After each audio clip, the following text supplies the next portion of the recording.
9分でわかる、長島一向一揆。3、撤退途中、なんと柴田隊に一揆勢が襲いかかりました。柴田隊の撤退路は山と川に挟まれた場所です。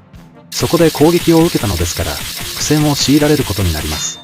柴田隊は鉄砲を撃つなど抵抗しますが、受け止めることができませんでした。勝家が攻撃を受けて負傷したため、氏家牧前隊が代わりに戦うことにします。氏家隊は柴田隊より少ない軍勢だったため、あっという間に一揆勢に蹴散らされてしまいました。氏家隊は牧前をはじめ多くの兵が討ち取られてしまいました。